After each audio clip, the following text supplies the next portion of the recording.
Welcome to the deep dive. Today we're doing something a little different. We are setting aside the usual corporate memos, the geopolitical analyses, and instead we're diving into this really surprisingly relevant well of folk wisdom. It's a story from the Brothers Grimm called The Sparrow and His Four Children. And it is an incredible source. I mean, you look at it and you think it's a simple animal tale, but beneath the surface, wow, we found this rigorous, almost systematic guide to risk assessment. A guide to risk assessment from a fairy tale. Exactly. So our mission for this deep dive is to pull out these timeless survival lessons and, even career lessons from the advice the father sparrow gives his sons. The tale basically categorizes the four big threats you face in the world.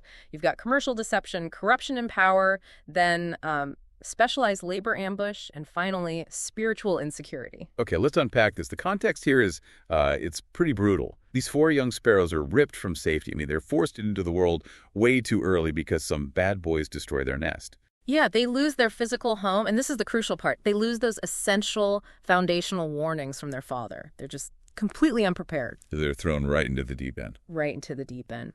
Which is why the father is so anxious when they finally manage to find each other again in a wheat field in autumn. He starts with this big overarching caution that just defines their whole reality. He says, small birds face great danger. But he knows just being scared isn't enough. He needs to know what they actually learned out there on their own. So he starts the interrogation. Yeah. And the lessons. They begin with the eldest son. This is the one who chose what seems like the path of least resistance. He survived in gardens, living off the easy stuff. Caterpillars, worms, cherries. It sounds as the optimized lifestyle. Totally. Right. Maximum reward for minimum effort. Exactly. The path of easy profit. But the father, he knows that easy money often comes with hidden asymmetrical risk. The threat here isn't a hawk or a cat. It's human cunning. It's specialized. It's technical. He warns the son specifically about people carrying those long green poles that are hollow inside and have a small hole on top. Which is such a brilliant, it's a specific analog for, say, leveraged commercial risk today. It looks benign. It just looks like a piece of gardening equipment. But it's a trap, a covert trap, a blowgun, essentially. Yes, it's danger that's only effective because it's so hidden and specialized. But this is where the son proves he's not an idiot. He says he's already learned the countermeasure. He figured out he needed to spot the flaw in the execution of the trap. He had seen a leaf glued over the hole with wax in a merchant's garden. So he didn't just see the trap. He saw the maintenance of the trap. He saw the little mistake that gave the whole game away. He didn't just escape the risk. He understood the intent behind it. And that leads to the father's synthesis. He defines the whole environment. Merchants are cunning, quick people. He says, okay, the son learned this thing called Weltgeschmeidigkeit, which is kind of like worldliness or flexibility, but the final warning is crucial. Use that flexibility, but never trust yourself too much. The moment you think you're too clever for the trap. That's the moment it springs. It's the lesson that optimized profit requires constant, almost paranoid vigilance against, covert technical fraud. Okay, so that's the commercial world.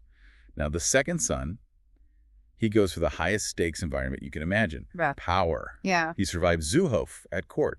And you could just feel the father's heart sink. Oh, absolutely. The court is a high-stakes, structurally dangerous system. The father just immediately lists off all the flashy dangers: gold, velvet, silk, weapons, armor. All the visible signs of power and violence. Right. But then he also lists falcons, owls, and these blue feet, which signifies the established, aggressive internal predators that operate inside that system. It's all high reward, but it's also high systemic chaos. And his advice, the father's alternative, it's fascinating. He tries to steer the son towards something stable, not political. He says, look, stay to the horse stable, where they thresh the oats. It's reliable, simple. It's the advice to choose security over ambition, basically. Trade the political volatility for just, getting your daily bread. But the son's insight just flips the father's whole assessment on its head. He says the stable isn't safe. The stable boys, the staff, the internal team, they're the ones setting snares in the straw. Wait, so the external predators, the falcons, are one problem. But the stability, the very infrastructure, is being corrupted by bad actors on the inside. Precisely. This is like corporate politics. The danger is coming from your own department. Yes. The people meant to keep things stable are subverting it for their own gain. The father calls them bad boys. Now, this son, he proved he was capable of escaping the danger. But the father asks the bigger question. What is the cost of constantly having to escape? But isn't the father being a bit too cautious here? I mean, if the son proved he could handle a court, shouldn't he encourage that? Why tell him to go back to the stable? Because the nature of the system dictates the risk.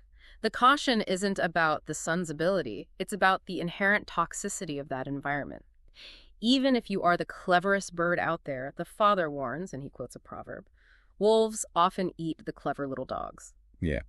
Knowing how to escape is not the same as being immune in the long term.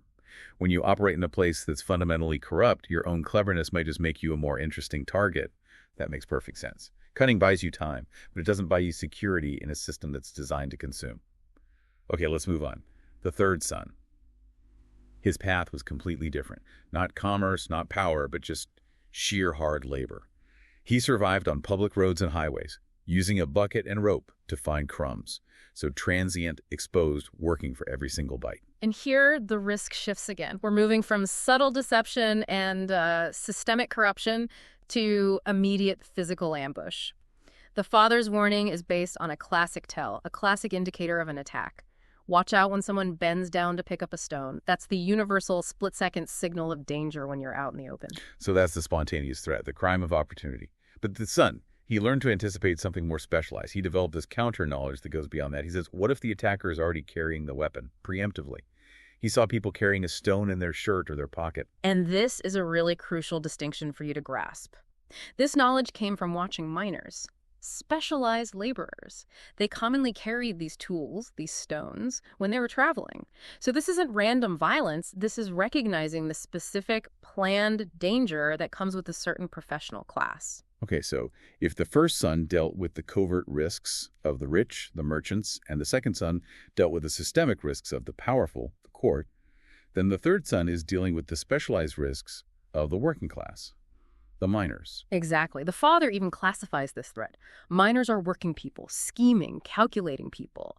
The danger isn't that they're evil, but that their job requires specialized tools and planning, and that specialization can be turned against you. He ends with this poetic warning about mountain lads who have killed many sparrows with kobold, which means trickery or specialized danger. The lesson here is, if you live on the margins and you interact with people who use specialized tools, you have to understand their specific, premeditated ambush techniques. So we've laid out the three worldly paths. You've got traps and easy profit, betrayal and high power, and ambush and hard labor. All three sons learned to survive through, situational awareness, vigilance, cleverness. But now we get to the youngest son, the one they initially thought was the silliest and weakest. His response just completely rejects the methods of his brothers. This is the thematic peak of the deep dive, really. The father, he expected him to just stay home. He was afraid of the world's savage, vicious birds, eagles and hawks. But the youngest son's path it's fundamentally spiritual. It's moral. He didn't seek cleverness. He sought integrity. He makes this really radical claim. He says whoever lives without harming others will last a long time. He committed himself and his honest sustenance to God every morning and evening, believing that no predator would harm him. That's a huge leap of faith. It's a massive leap in a world full of blowguns and snares. And his environment, his location, reflects that choice. A windstorm carries him to a church. He spends the whole summer there, eating flies and spiders from the windows. Flies and spiders. Think about that food source. While the first son was competing for valuable cherries and the third was fighting for scraps on the road, the youngest son chose a food source, insects, that literally nobody else wanted. He chose a path of non-competition, of zero harm. So his physical survival strategy was a mirror of his moral strategy. He avoided conflict not just with people, but with other sparrows too. And he heard the sermons in the church, and he believes the father of all sparrows protected him precisely because he chose this low-impact, high-effort, non-competitive life. The contrast is just. It's so powerful. The first three sons learned how to escape danger using superior knowledge, flexibility. The fourth son learned why he was safe. It was by aligning his actions with moral principles, by choosing integrity over easy cunning. This is presented as the ultimate wisdom in the text. It really challenges the very definition of security, doesn't it? I mean, we often equate security with how complex our defenses are, how many ways we can spot the trap. But the fourth son is suggesting that real security comes from the simplicity of our intent. And the father confirms it. He says this approach is the highest level of wisdom. He says, Even if the world is full of vicious birds, even if the whole system is corrupt, those who follow this path will be safe. It's an assertion that moral integrity acts as a kind of armor that cunning alone just can't provide. So let's bring this all back to you, the listener. This ancient tale offers a pretty critical progression for assessing your own career or, your own survival strategy. First, yes, you do have to acquire worldly knowledge. You have to understand the specific dangers in commerce, in power structures, in specialized labor. You need to know about the blowgun and the snare. But the final lesson is the pivot point. Enduring security is not achieved by perfecting your technical skill at evasion. It's achieved by asking yourself, are you seeking your sustenance without harming others? Are you consuming flies and spiders, or are you fighting for the cherries? Worldly knowledge is crucial, but knowing why you are safe, your moral foundation, is ultimately more important than just knowing how to escape the danger of the moment. It makes you question where you're putting your energy. Are you constantly honing your ability to spot a bad deal? Or are you focused on making sure that your deals are inherently good? Does your strategy prioritize cunning or conscience? The Father's final blessing is the perfect summary of this ultimate defense.